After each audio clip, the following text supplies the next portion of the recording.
Hello students, welcome all of you in today's lecture.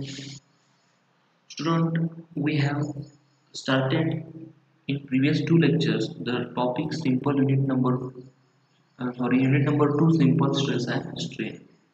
In this topic up to today we have seen the classification of materials and the various mechanical properties of the materials. Then in today's lecture we are going to start what is meant by stress and strain. Okay, then let's come towards the first slide of the lecture. Before starting the stress and strain, we want to know what is meant by elastic, plastic and rigid body. Okay, in previous lectures we have seen the various classifications of materials, that is elastic material, plastic material, or whatever. Then elastic and plastic materials. Okay, there is a elastic body and plastic body which is similar to elastic and plastic material. Okay, elastic body means what? It is similar to the elastic materials, that is, or which possesses the property of elasticity. Okay, elastic body, a body which possesses the property of elasticity is called as elastic body. Means if load is applied on body, then bodies will deform, that is the size and shape of the body will change. After removal of load, that changed size and shape will regain its original size and shape. That is the body which possesses the property of elasticity is called as elastic body. म्हणजे एखाद्या बॉडीवरती आपण load apply केला तर ती body deform होते, load काढून घेतला की ती पुन्हा आहे त्या स्थितीमध्ये परत येते. आपण इलास्टिक मटेरियलमध्ये बघितले किंवा इलास्टिसिटी प्रॉपर्टीमध्ये बघितले. हेच सेम म्हणजेच इलास्टिक बॉडी. बॉडीची त्या इलास्टिक बॉडीचे आपण वेगवेगळे एक्झाम्पल पाहिले आहेत की रबर असेल किंवा माइल्ड स्टील सारखे मेटल्स असतील, ते ॲज अ इलास्टिक बॉडी म्हणून ॲक्ट होतात. ओके, देन दुसरा आहे plastic body. Okay, second type of body is plastic body. A body which does not regain its original size and shape on removal of external load is called as plastic body. Okay, just the body which permanently deform after the application of load, that is it does not regain its original size and shape after the removal of load, then that type of body is known as plastic body. Then the example of that body is the whole bodies or the whole the product of plastic which is made from the plastic, okay, that are permanently deformed after the application of load are known as a example of plastic body. Okay, म्हणजे plastic body म्हणजे आपण plasticity property पाहिले किंवा plastic material बघितले. Okay, म्हणजे जी body plasticity property poses करते त्या बॉडीला आपण प्लास्टिक बॉडी म्हणू शकतो, किंवा ती कायमस्वरूपी डिफॉर्म होते, त्याची कायमस्वरूपी साईज अँड शेप चेंज होते, अशा बॉडीना आपण काय म्हणू शकतो, म्हणजे फोर्स अप्लाय केल्यानंतर अशा बॉडीना आपण प्लास्टिक बॉडी म्हणू शकतो. Then third type of is rigid body. Okay, rigid body. Rigid body means what? तर बघा, इलास्टिक बॉडी आणि प्लास्टिक बॉडी ह्या बॉडीवरती फोर्स आपण जर अप्लाय केला तर त्या बॉडीचा काहीतरी इफेक्ट त्याच्यावरती होतो. फॉर एक्झाम्पल इलास्टिक बॉडीवरती आपण जर फोर्स अप्लाय केला तर त्या बॉडीवरती डिफॉर्मेशन सुरुवातीला का होईना पण डिफॉर्मेशन होतं, लोड काढून गेल्यानंतर पुन्हा आहे त्या स्थितीमध्ये जातं, पण त्या बॉडीवरती फोर्सचा काहीतरी इफेक्ट झाला. ओके, प्लास्टिक बॉडीवरती पण फोर्स अप्लाय केला तर ती प्लास्टिक बॉडी परमनंटली डिफॉर्म होते, परमनंटली कायमस्वरूपी तिचं साईज शेप चेंज होतं, म्हणजे फोर्सचं तिथं काहीतरी इफेक्ट झालं. म्हणजे इलास्टिक बॉडी असेल किंवा प्लास्टिक बॉडी असेल, देर is a effect of force on that bodies. But rigid body is that type of body on which if force is applied, that is if external force is applied on that body, then there is no effect of that force on this body. Okay, there is no effect of external force on the rigid body, then that type of is known as rigid body. कुठल्याही त्या बॉडीवरती कुठल्याही external फोर्सचा काहीही effect होत नाही. Effect in the sense त्याचं deformation होणार नाही, त्याची साईज शेप और व्हॉल्यूम चेंज होणार नाही. अशा टाईपच्या बॉडीना आपण रिजिड बॉडी म्हणतो. म्हणजे कुठलाही एखादा कसाही फोर्स अप्लाय केला तुम्ही तर त्या फोर्सचा त्या बॉडीवरती काहीही इफेक्ट होत नाही. अशा टाईपच्या बॉडीला आपण काय म्हणतो, रिजिड बॉडी म्हणतो. मग त्याचं एक्झाम्पल बघायचं म्हटलं तर काय, तर there is no body is rigid body in this world. Okay, म्हणजे आपण कुठलंही एक्झाम्पलचं ह्या वर्ल्डमध्ये रिजिड बॉडीचं अस्तित्वात नाही आहे. कारण कुठलीही तुम्ही बॉडी घेतला त्याच्यावरती फोर्स अप्लाय केला तर त्याच्यावरती काही ना काही प्रमाणात त्याचा इफेक्ट जाणवतो त्या फोर्सचा. त्यामुळे rigid body it is not exist in this world. It is only theoretical concept. Okay, rigid body is only theoretical concept, that is it is we have to study in this only in books. Okay, it is only definition, we have only know the definition of rigid body, but the example of rigid body is does not exist in this world. Okay, there are three types of body: elastic body and rigid body. Then come towards the next slide, that is types of loads or force. आपण आता पाहिलेले आहे types of loads, that is push types of load, pull type of load. Okay, similar pull type of force किंवा push types of force त्याच्यावरून त्याची classification होतात. First आहे tensile force. Okay, it is similar to the pull type of load. Tensile force, the force which acts away from the point of application is called as tensile force. Okay, that is pulling force or pull. The force which acts away from the point of application, म्हणजे point of application जिथं force apply झालेला आहे तो point म्हणजे point of application, आणि तिथून तो force त्या पॉइंट पासून दूर झालेला आहे, away from the point of application, is called as tensile force. म्हणजे त्याला पुलिंग फोर्स म्हणतो किंवा पुल. आता इथं एक्झाम्पल आपण बघू शकतोय, तर एक रेक्टँग्युलर बॉडी आहे, त्या रेक्टँग्युलर बॉडीवरती हे आता ॲरो तुम्हाला रेड कलरचे ॲरो जे दाखवतात ते फोर्स आहेत, ते अवे फ्रॉम, इथं पॉइंट ऑफ ऍप्लिकेशन आहे ते अवे फ्रॉम द फोर्स आलेले आहे. आता टेन्साइल फोर्समुळे काय होतं, बॉडीची बघा लेंथ, तुमची लेंथ वाढत आहे आणि त्याची ओव्हरऑल थिकनेस विड्थ जी आहे ती रिड्यूस होत आहे, आणि त्याचा इफेक्ट काय होतो, ती बॉडी सेंटरला जाऊन ते काय होते, कट होते. बॉडी काय होते, सेंटरला जाऊन ती काय ते कट होते. म्हणजे त्याची क्रॉस सेक्शनल एरिया जो आहे तो टेन्साइल लोडमुळे क्रॉस सेक्शनल एरिया काय होतो, कमी होतो, आणि नंतर असा लोड आपला वाढत जाईल, म्हणजे लिमिट बियॉन्ड द लिमिट गेला की त्यानंतर काय होणार आहे, इथं हा ब्रेक आलेला आहे. This is a tensile force, example of tensile force. Okay, म्हणजे टेन्शन, इथं ताण क्रिएट होतं, एक टेन्शन क्रिएट होतं बॉडीमध्ये, and due to this tension there will be a failure of body. Okay, this is the tensile force. The next type of force is compressive force. The compressive force which acts toward the point of application is called as compressive force or pushing force. Okay, the force which acts a point of application, acts towards the point of application is called as compressive force or pushing force or push force. म्हणजे same आपण पाहिलं की push type of load, push type of means the force which acts towards the point of application. Okay, this is the two forces and which acts toward the point of application is the rectangular body, आणि त्या इथं ही body push करते, दोन force आहेत ते push करते या बॉडीला, म्हणजे कॉम्प्रेस करते. ते कॉम्प्रेस केल्यामुळे याची लेंथ जी आहे बॉडीची, ओव्हरऑल लेंथ जी, ओरिजिनल लेंथ जी आहे ती रिड्यूस होते आणि साईज वाढते याची, विड्थ डेप्थ काय असेल ती, हे बघा हे डेप्थ, याची विड्थ आहे ती वाढत चाललेली आहे आणि लेंथ कमी होते.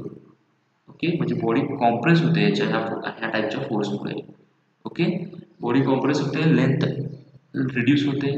Okay, this is the effect of compressive force. The tensile and compressive force are also called as normal forces since they are acts normal. म्हणजे काय, that is perpendicular to the plane. म्हणजे हे force आहेत जे tensile असेल किंवा compressive force ह्या प्लेनला, आता हा प्लेन आहे, ह्या प्लेनला परपेंडिक्युलर ऍक्ट होतात. Hence it is called as normal forces. Normal means the forces which acts perpendicular to the plane. Perpendicular 90 degree angle करून ऍक्टिव्ह होतात अशा फोर्सेसना परपेंडिक्युलर फोर्सेस म्हणतात किंवा नॉर्मल फोर्सेस म्हणतात. पण tensile and compressive forces are also called as normal forces since they are as normal. Okay, this is the compressive force. Then next type of force, third force is a shear force. Okay, this is a third type. In previous lectures we have seen the push type or pull type, and according to push and pull types there is two types, that is tensile load or tensile force and compressive force. Okay,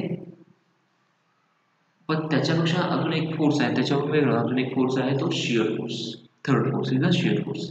okay, the force which acts parallel or tangential to the plain.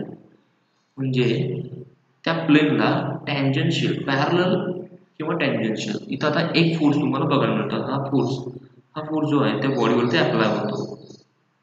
Okay, त्यामुळे ही body कशी होती, slide होते अशी. Okay, म्हणजे ह्या बॉडीच्या टँजन्शियल apply होतो त्या बॉडीवरती, डायरेक्टली त्या बॉडीच्या ॲक्सिसवरती अप्लाय होत नाहीये, म्हणजे बॉडीच्या सेंटर होत नाहीये. तो कुठे होतो, तो सेंटरपासून काही डिस्टन्स म्हणजे त्या प्लेनवरती तो अप्लाय झालेला फोर्स. ओके, अशा फोर्सला आपण काय म्हणतो, शियर फोर्सेस. त्याच्यामुळे बॉडी काय होते, स्लाइड होते. त्याचं जे फेल्युअर होणार आहे ती स्लाइड होतं. त्याचं पुढच्या मागच्या स्लाइडमध्ये आपण बघितलं की टेन्साइल फोर्समुळे बॉडीची लेंथ वाढते, कॉम्प्रेसिव्हमुळे बॉडीची लेंथ कमी होते. ओके, म्हणजे इलॉंगेशन होतं, कॉम्प्रेशन होतं due to tensile and compressive force. But due to shear force the body will slide. That type of sliding failure is there due to shear force. पण next स्लाइडमध्ये बघू शकतो there are various types of loads. आता इथं बघा, पहिल्या हा image जी आहे ती टेन्साइल फोर्स आहे. Sorry, this is the tension आहे. that is okay, it is tensile force. या टेन्शन फोर्समुळे इथं या बॉडीची लेंथ आहे ती इन्क्रीज होत आहे. ओके, इकडे पुल टाईपचा फोर्स आहे, इकडे पुल टाईपचा फोर्स आहे, and due to this tension is create on this body and hence the length of this bodies will increase. Here the compression is applied. Okay, this is a push type of force. Compression action is applied here, and hence the body's length will reduce. And here the shear forces is there. Okay, this is the tangent shear to this plane. This is a plane. This is breaking plane or shear failure plane. इथं हा plain break होतो ह्या सेक्शनला. असा एक force apply होतो, असा एक force apply होतो. हा पॅरल, या दोन्ही फोर्स एकमेकांना पॅरल आहेत आणि एकमेकांच्या अपोजिट आहेत. त्यामुळे असं स्लायडिंग फेल्युअर याचं बघा होतं, शेअरचं इथं कसं स्लाइड होतं. ओके, इथं कसं लेंथ वाढत आहे, इथं लेंथ कॉम्प्रेस होत आहे, इथं मात्र काय होतं, स्लाइड होतं, इथं स्लायडिंग होतं. आता हे तीन टाईपचे फोर्स आपल्याला फक्त बघायचे. ओके, इथं आहे टॉर्शन. हे टॉर्शन म्हणजे काय, इथं ट्विस्टिंग क्रिएट होतं. ट्विस्ट, आपण याच्या दोन्ही एंडला ट्विस्ट करणार, म्हणजे इथं ट्विस्टिंग, असा एक ट्विस्ट होतं, असा हा ट्विस्ट, म्हणजे ट्विस्टिंगमुळे बॉडी काय होते, ट्विस्टिंग जसं. ओके, हे बघू शकता तुम्ही, याच्या एंडला आपण ट्विस्टिंग फोर्स अप्लाय करतो, इकडे एंडला आपण ट्विस्टिंग फोर्स होतो. Overall action is a torsion. It is force is called as torsion म्हणतात त्याला. ते बेंडिंग, इकडे दोन सपोर्ट आहेत आणि इकडे एक पॉईंट लोड अप्लाय होतो, त्यामुळे हा बेंड होतो मेंबर. तीन फोर्स अप्लाय होतात इथं, तीन, 2 points loading and one is that is total 3 points of loading. Here buckling is there. The बॉडीची थिकनेस आहे किंवा ओव्हरऑल एरिया आहे तो कमी आहे, लेंथ जास्त आहे आणि दोन्ही एंडला फोर्स, पुश टाईपचा फोर्स आहे, त्यामुळे इथं बकलिंग होत आहे. But it is comes this force और this action buckling, this action bending or torsion, it's come from these main three forces, that is tension, compression and shear. Okay, हे तीन महत्त्वाचे टाइप्स ऑफ फोर्स आहेत, tensile force, compression आणि shear force. Okay, then concept of axial loading. Axial loading म्हणजे काय बघा, what is mean by axial loading?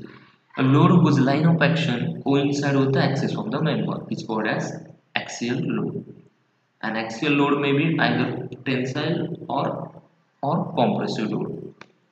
Okay, तर या इमेजमध्ये बघू शकताय तुम्ही, तर हा पी जो फोर्स आहे हा पी टेन्साईल टाईपचा आहे आणि या बॉडीची जी काय आता हा मेंबर जो हा डॉटेड लाईन आपण बघतोय, this is the axis of that member. Okay, हा circular member is there. Okay, it is a circular member.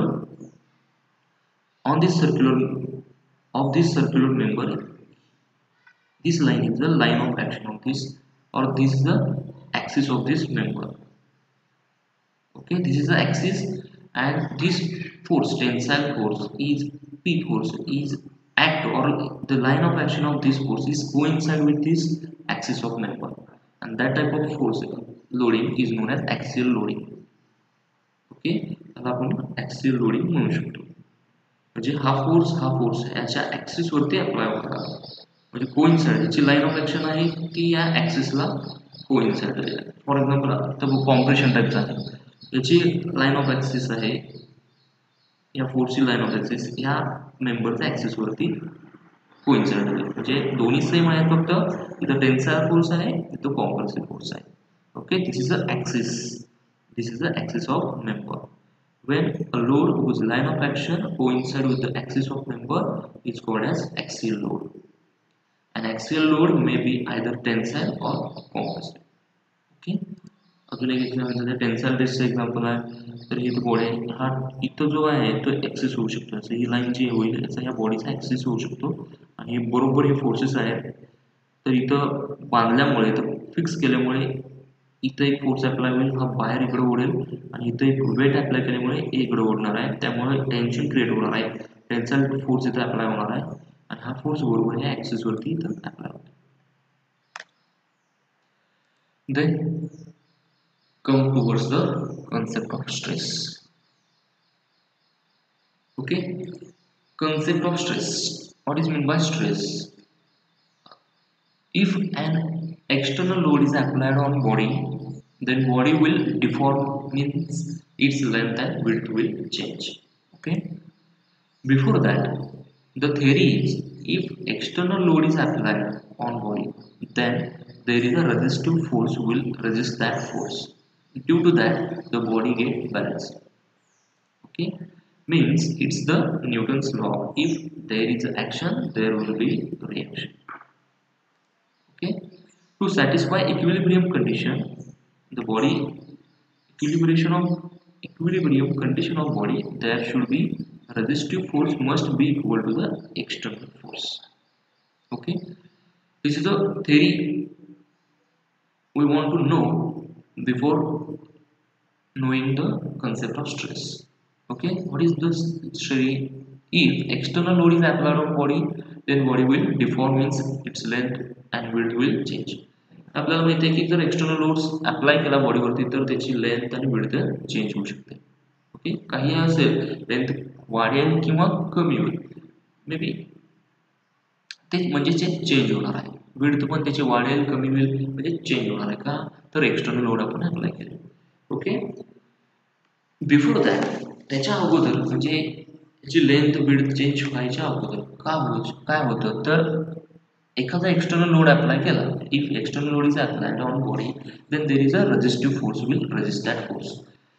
ज्यावेळी बिफोर डिफॉर्मेशन त्यामध्ये काय होतं तर एक्सटर्नल लोड अप्लाय केल्यानंतर त्या बॉडीमधून एक रेजिस्टिव्ह फोर्स बाहेर पडतो, म्हणजे अप्लाय होतो. Resistive force means the force which resist that external load और एक्सटर्नल फोर्स. जो एक्सटर्नल फोर्स अप्लाय होणार आहे त्या एक्सटर्नल फोर्सला अपोज करणारा एक रेजिस्टिव्ह फोर्स अप्लाय होतो. Okay, due to that body get balanced.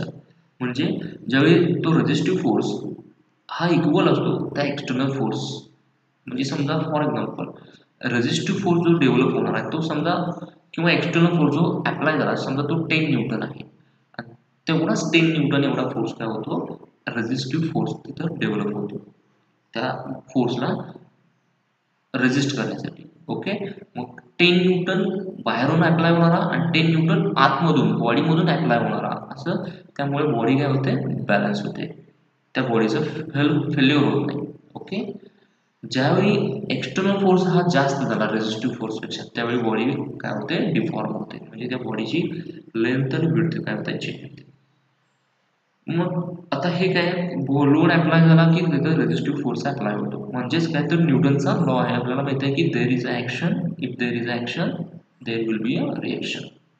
And due to is to satisfy equilibrium condition, the body there should be resistive force must be equal to the external force. म्हणजे equilibrium बॉडीची equilibrium condition जर satisfy व्हायची म्हणजे body स्थिर राहायची असेल, balance राहायचं असेल, तर जो रेझिस्टिव्ह फोर्स डेव्हलप होणार आहे तो must be equal to external force. म्हणजे एक्सटर्नल फोर्स जेवढा असेल 10 न्यूटन आहे तर तेवढाच रेझिस्टिव्ह फोर्स अप्लाय व्हायला पाहिजे, तर ती बॉडी इक्विलिब्रियम कंडिशनमध्ये राहील किंवा बॅलन्स कंडिशनमध्ये राहील. Okay, on that theory the concept of stress is defined. Then what is meant by stress? The stress is, आता इथं बघू. ओके, पहिल्यांदा आपण बघूया ही इमेज आहे. तर हा फोर्स अप्लाय झालेला आहे. इथे ही क्रॉस सेक्शनल एरिया आहे. तर हा फोर्स P टेन्साइल टाईपचा आहे. तर या क्रॉस सेक्शनल एरियावरती अप्लाय झाला आहे. तर हा जो फोर्स अप्लाय झाला आहे तो बाहेर ओढतोय. तर ह्या बॉडीमधून एक इंटरनल रेझिस्टिंग फोर्स अप्लाय होतो. ओके, P असा हा इंटरनल रेझिस्टिंग फोर्स अप्लाय होतो. Okay, then stress is the ratio of internal resistive force per unit cross sectional area. म्हणजे जो इंटरनल रेझिस्टिव्ह फोर्स तिथं डेव्हलप होणार आहे तो फोर्स R डिवायडेड बाय ज्या फोर्सवरती जो फोर्स आहे तो ज्या क्रॉस सेक्शनल एरियावरती अप्लाय झाला आहे ती क्रॉस सेक्शनल एरिया म्हणजे काय झालं stress. The ratio of internal resistive force divided by cross sectional area is called as stress. और अजून एक डेफिनेशन तयार होते. जर आता इंटरनल रेझिस्टिव्ह फोर्स हा एक्सटर्नल फोर्सला काय करतो अपोज करतो. म्हणजेच काय जर एक्सटर्नल फोर्स हा जेवढा असेल ज्याचे मॅग्निट्यूड एक्सटर्नल फोर्सचा जेवढा असेल तेवढाच मॅग्निट्यूड रेझिस्टिव्ह फोर्सचा असतो. म्हणजे P आणि R दोन्ही सेम असतात. P is equal to R, कारण त्याशिवाय ती बॉडी बॅलन्स होणार नाही. समजा 100 न्यूटनचा एक्सटर्नल फोर्स असेल तेवढाच फोर्स रेझिस्टिव्ह फोर्स असणार आहे तो सुद्धा 100 न्यूटनचा असेल म्हणजे P is equal to R असणार आहे. म्हणून दुसरी एक डेफिनेशन तयार होते काय तर stress is equal to ratio of the force acting on body that is P per unit cross sectional area A is called as stress. Because why it is P is come because R and P also same, hence instead of resistive force you can use external force P. okay, म्हणजे इथं definition काय आहे तर resistive force divide by cross sectional area R upon A. त्याच्याऐवजी तुम्ही ratio of force acting on body per unit cross sectional area म्हणजे इथं stress is equal to resisting force upon cross sectional area R upon A भेटतं. मग त्या R च्या ऐवजी आपण काय वापरायचं इथं P. Stress is equal to applied force divide by cross sectional area, कारण हे रेझिस्टिंग फोर्स आणि अप्लाइड फोर्स दोन्ही सेम असणार आहेत त्यामुळं R च्या ऐवजी आपण P वापरतो. ओके, आणि stress it is denoted by symbol sigma. Okay, this sigma it is denoted for the stress. Okay, then stress is equal to formula is R upon A or stress is equal to P upon A. This is the formula of the stress. Okay, this is the concept of stress. Stress is definition is if जर तुम्हाला स्ट्रेसची definition लिहा असं म्हटलं तर तुम्ही लिहू शकता की ratio of internal resistive force per unit cross sectional area और the ratio of force acting on body per unit cross sectional area. दोन्हीपैकी एक कुठलीही डेफिनेशन लिहू शकता आणि त्यानंतर त्याचा तुम्ही फॉर्म्युला लिहायचा आहे दोन्हीपैकी एखादा. ओके, देन आता याचं युनिट काय आहे स्ट्रेस. याचा unit of stress as stress means force per unit area. Okay, stress means a force per unit area. That is stress is equal to applied force divided by cross sectional area. आता आपल्याला माहित आहे फोर्सचं unit काय असते.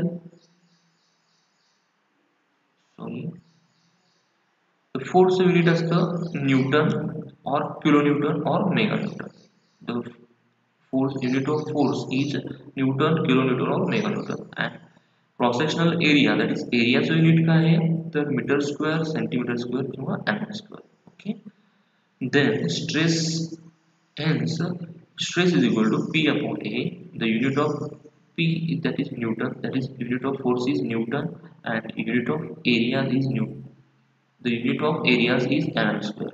Hence, the unit of stress is Newton per mm square. Okay, the unit of stress is Newton per mm square. Okay, this is the SI unit of the stress. Then the Newton per mm square is also called as a Pascal. Okay, this is the unit of Pascal. Okay, that is Pascals means the Pascal is also unit of pressure. Pressure and stress means same. Newton per mm square is a called as Pascal and it is denoted by PA. Therefore, SI unit of stress is Pascal. 1 Pascal is that is 1 Newton per meter square. Okay newton per mm square okay आणि 1 pascal म्हणजे 1 newton per metre square असतं 1 pascal म्हणजे 1 newton per metre square इथं mm square आहे mm square नसून इथं metre square पाहिजे 1 pascal is equal to 1 newton per metre square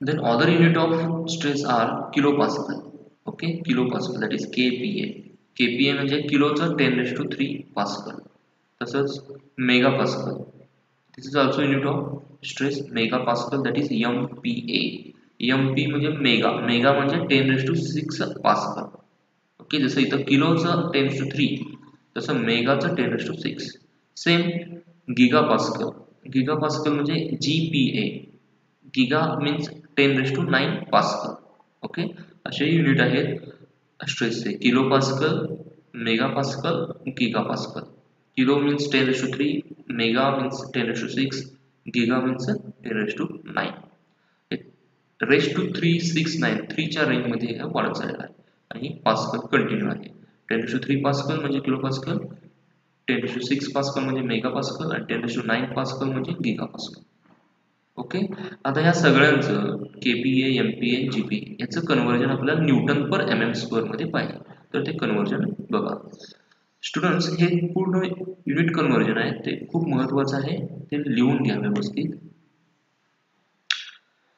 means आता 1 किलो पास्कल मीन्स 10⁻³ पास्कल आपण इथं बघितले 1 किलो पास्कल मीन्स 10⁻³ पास्कल म्हणजेच 10⁻³ Newton per metre square okay कारण 1 पास्कल म्हणजे 1 न्यूटन पर मीटर स्क्वेअर म्हणून 10⁻³ pascal means 10⁻³ Newton per metre square okay मग आता 1 ओके देन आता 1 मेगापास्कल मीन्स बघूया त्याचं कन्वर्जन बघा 1 megapascal is equal to 10⁻⁶ pascal 1 megapascal is equal to 10⁻⁶ pascal म्हणजेच काय 10⁻⁶ newton per metre square 1 pascal म्हणजेच किती 1 न्यूटन पर मीटर स्क्वेअर असतो म्हणजे पास्कल आणि मीटर स्क्वेअर सेम म्हणून 10⁻⁶ pascal means 10⁻⁶ newton per metre square आणि याचं जर आता न्यूटन पर मीटर स्क्वेअरचं आपल्याला न्यूटन पर mm स्क्वेअर करायचं असेल तर काय तर आता हा न्यूटन आहे आणि इथं मीटर स्क्वेअर आहे डिवायडेड बाय मीटर स्क्वेअर आहे मीटर स्क्वेअरचं जर mm स्क्वेअर मध्ये कन्वर्जन करायचं असेल तर ह्या 10⁻⁶ ला 10⁻⁶ न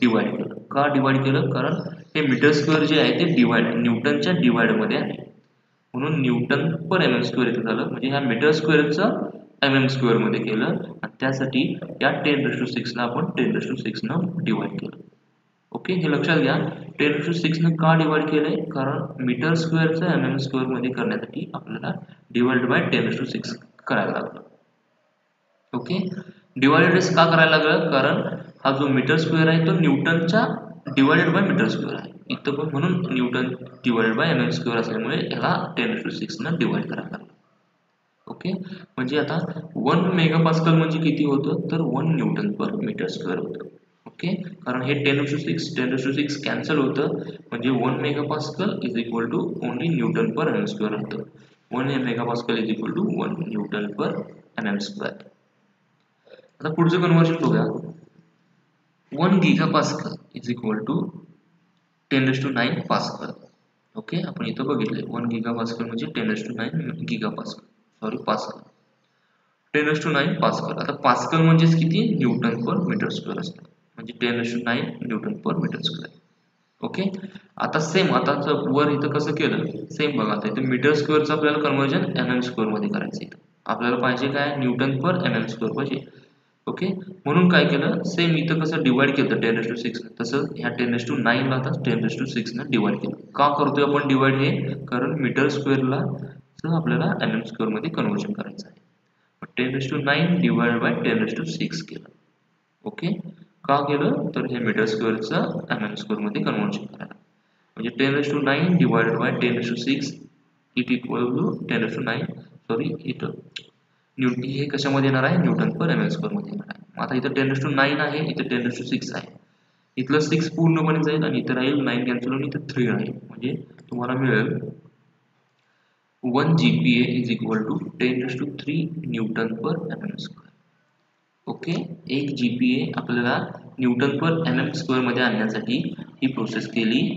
हे 10⁹ आणि हे 6 पूर्ण कॅन्सल झालं आणि इथे 9 मधलं 3 राहिलं, म्हणजे 10⁵ न्यूटन पर mm² राहिलं. 1 GPa म्हणजे 10⁵ न्यूटन पर mm². तर आपल्याला हे कन्वर्जन लागणार आहे. हे महत्वाचं म्हणजे 1 MPa म्हणजेच 1 न्यूटन पर mm² आणि 1 GPa म्हणजे 10⁵ न्यूटन पर mm². हे दोन कन्वर्जन आपल्याला महत्वाचे आहेत, ते लागतात. Okay, then next come towards the concept of strain. If the load is applied on body, then length and width of body will change. Okay, if load is applied on body, then length and width of body will change. If tensile load is applied, then body's length will increase and width will decrease. And if compressive force is applied, then length decrease and width will increase. Okay, this is happen due to applied load external. म्हणजे आपण एखादा external load apply केला बॉडीवरती तर length आणि width त्याची काय होते, change होते. मग टेन्साइल लोड अप्लाय झाला तर बॉडीची लेंथ वाढते आणि विड्थ कमी होते, आणि कॉम्प्रेसिव्ह फोर्स अप्लाय केला तर लेंथ डिक्रीज होते आणि विड्थ इन्क्रीज होते. ओके, हे आपल्याला माहित आहे. मग आता स्ट्रेन म्हणजे काय, तर strain is the ratio of, okay, the strain is defined as the ratio of change in dimension of the body to the original dimension of the body. Okay, the ratio of change in dimension of the body then original dimension of the body is known as strain. Strain comes from if load is applied, then body's length width will change, and that is the body's dimension will change if load is applied. Then that change in dimension upon original dimension is known as strain. म्हणजे एखाद्या बॉडीवरती आपण load apply केला की त्या बॉडीचे dimension change होणार आहेत. Okay, ते डायमेन्शन चेंज झाले की इथे स्ट्रेन डेव्हलप होतो. मग चेंज डायमेन्शन म्हणजे change in dimension divided by original dimension, then आपल्याला काय मिळते, स्ट्रेन मिळते. Okay, strain is defined as the ratio of change in dimension of the body to the original dimension of the body. Okay, and it is denoted by symbol small e or epsilon. Okay, the strain has denoted by small e or epsilon. Then strain is calculated, sorry, त्याच्या अगोदर आपण एक image बघूया. आपण मग अशी जे explain केलं, आता बघा ही ओरिजिनल बॉडी आहे. ओके, लेंथ L0 आहे, ओरिजिनल लेंथ L0 आहे. त्यानंतर फोर्स अप्लाय केला, टेन्साइल फोर्स आहे. ओके, तर ह्या फोर्स अप्लाय केल्यानंतर ही ओरिजिनल बॉडीची लेंथ वाढली. किती वाढली, तर डेल्टा एवढी, डेल्टा L म्हणू शकतो किंवा डेल्टा. अगोदर सुरुवाती ओरिजिनल लेंथ डेल्टा L0 आणि वाढलेली किती, डेल्टा. कशामुळे वाढली, तर ही बॉडी होती, हा फोर्स अप्लाय केला टेन्साइल, त्याची लेंथ टोटल लेंथ वाढली. टोटल लेंथ आपण काय म्हणू शकतो, L म्हणू शकतो. ओरिजिनल लेंथ L0 आणि change in length delta. Okay, he length force apply केल्यामुळे, टेन्साइल फोर्स अप्लाय केल्यामुळे लेंथ त्याची वाढली, एवढी लेंथ चेंज झाली. म्हणजे किती लेंथ वाढली, ही एवढी.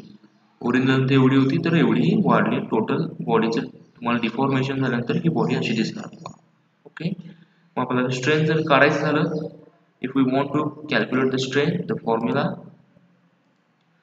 strain is equal to change in dimension of the body and divided by original dimension of the body.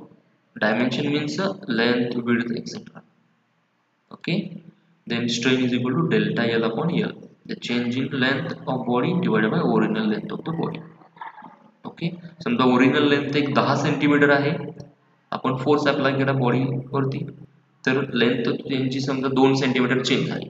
मग 2 centimetre that is change in length divide by original length 10 centimetre. मग आपल्याला काय मिळते? स्ट्रेन. आता दोन्ही divide the न्यूमरेटरमध्ये आणि डिनोमिनेटरमध्ये length आहे, त्यामुळं लेंथ युनिट mm असेल, तिथं पण mm असेल, mm गेट कॅन्सल अँड तिथं युनिट कॅन्सल होतं, त्यामुळे it is unitless quantity. Okay, strain is a unitless quantity. Okay, तर इथं आपल्याला स्ट्रेस अँड स्ट्रेन आपण बघितलं. Here today's lectures is over. Thank you.